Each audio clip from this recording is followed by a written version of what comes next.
So give me your name. Patricia Rosen. And you're a, how many degrees you have? I have a master's in public health, and I have an MD, and of course the bachelor's. Okay. I have boards in medicine. In boards in internal medicine, emergency medicine, and subspecialty in toxicology. Okay. And we're here mostly to talk about your athletic achievements and your experience with PowerCranks. So tell us a little bit about your athletic background. Well, I've always been a klutz. I'm still a klutz. Yes. But I've always enjoyed sports, and I did a lot of skiing when I was growing up.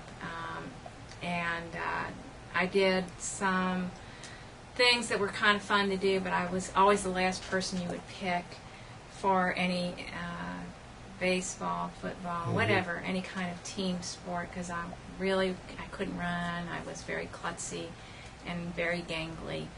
And when I got older, I never really got into sports, but I always liked skiing. And then I moved to New Orleans, and there was no place to ski. So I started doing rollerblading. And I got very busy, and we moved to Austin. And I had a lot of stress because of work. I have a son with very mild autism that required a lot of work. So the only way I could deal with stress, they put some kind of junk on the road. It was very hard for me to do rollerblades down the road, and the cops would get mad at me for skiing on the yellow line and doing turns and stuff. So I decided to start running, and I loved it. It was fantastic. It was the best way to deal with stress. And then that progressed into doing triathlons. And it was so much fun, and I had so much stress that I did extremely well. That was my stress relief. We were talking a little earlier, and you were in your 40s when you started running, is that correct? 48. 48. And how old are you now? 56. 56. So you've been running for about 8 years then. So, and you've done pretty well in your running? I have done really well. I've always had friends that would come and run with me, and the first times they'd run with me, and then they kind of would finish later and later after me, and so we run a little bit together, but I ended up doing pretty well. Yeah.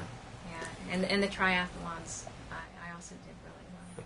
So how is it you came to get to the PowerCranks? You had some injuries or something, but tell us the story of how you came into PowerCranks. Right. Well, I've always been a little bit gangly and kind of a klutz, so I decided one year that I loved triathlon. What the heck? I'm going to go to Boston. That's the ultimate, go to Boston. So I did my first marathon that I ever did. I didn't qualify. I missed it by a few minutes. So the second marathon, I qualified, and I was just thrilled to pieces. And I ran very well, and I felt very good about it. So I'm going to go to Boston. Well, the next year, I had a couple of accidents. I had a bike wreck and a car wreck. And all within about 2 weeks before going to Boston, and I was told that I could not run Boston. So I was heartbroken. That was on the 15th. The race was on the 18th. So I said, okay, I'll do it next year. So the next year I trained really hard, and I felt really good. And about halfway through the year, I did fantastic on a race, a local half marathon. And I thought I was going to do fantastic. And I started having pain in my ankle, and I went to the doctor, and he said, you have a stress fracture. So I said, and he said, but that's okay, you'll be fine. Give it 6 weeks, take it easy, and you'll be able to probably do the 3M marathon, half marathon here. 6 weeks passed, and he said, take it easy. So to me, that meant cutting down. And I still had a lot of problems, and I said, well, what do I do? I've got this big race coming up. He says, don't worry about it. Maybe you should not run at all. So this is really hard for me. I'm not going to run. Okay, so I didn't run, and I did a lot of cycling. I came back 6 weeks later and said, you're not any better. There's something not right here. Maybe you shouldn't be biking. So I'm thinking, oh my God, all I can do is swim. So I couldn't do any biking or anything. And I still wasn't getting any better. And it's really hard when you're used to doing a lot of training to all of a sudden do nothing. So I came across a friend of mine who's a great swimmer and a great triathlete, and she said, why don't you try PowerCranks? So I didn't do any running, I didn't do any cycling on my regular bike, and all I did was swim and ride my PowerCranks. And by the middle of triathlon season, I felt I could go try and do a little bit of running.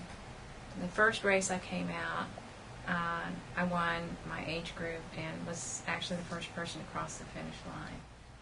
So now let me get this straight. How long had it been since you'd run? 6 months. 6 months. Yeah, no running. No running. No running. And the first race you did, you won your age group? Yes. You didn't expect that, did you? No. It was difficult. I mean, Yeah. I was so used to following other people too. Yeah. Just Well, that's right. You was telling me that they started the older older people first, and you were the first person to cross the line of everybody, right? Yeah. Yeah. My swimming coach was a little excited about it. See, you did this with swimming. This is amazing. So now that you've had that experience, so you were able to exercise while you allowed this recalcitrant stress fracture to heal with the PowerCranks. Yeah, and the sad thing is that not only did I have the stress fracture, but I decided I was going to work out in spite of having a stress fracture. So I went to the gym on a Saturday and was working out and fell and broke my right foot. So, I went to my own emergency room where I work, and they put a splint on me and said, you cannot do anything. This is a bad fracture. You cannot do anything for 6 weeks. So I had both injuries to recover from. So it was absolutely 6 months. So were you able to power crank with that, or did you take the 6 weeks off? Were you able to?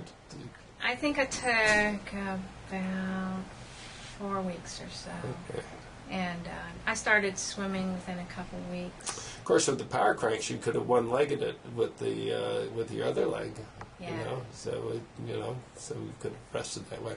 So, give us your position. You've done this stuff, but give me your assessment here as to what were the power cranks able to do for you beyond, that you couldn't get with these other things that your doctors and therapists were trying to get you to do. And I tell you, I did everything. I called up friends of mine that were veterinarians. I got this thing called pulse signal therapy and tried that. I don't know. It works for dogs. The power cranks just take the stress off, allows the bones to heal, but is still allowing you to get the exercise necessary to maintain your fitness. Is that what you see? It did a few things, and I will tell you that I did everything that you could possibly try to do without running to get better. We have a pool in the middle of the city called Barton Springs, and I would go out and aqua run. And there were several other people that were injured that were with me that are runners, and so we would, instead of doing the usual course with the runners, we would do the quarter-mile aqua jogging. I got to know every duck and every little lady with the bouffant, and was there at 5:30 almost every other day. And that wasn't working. And the problem is that in the water, you cannot get your heart rate up high enough, and you don't get the aerobic exercise that you need.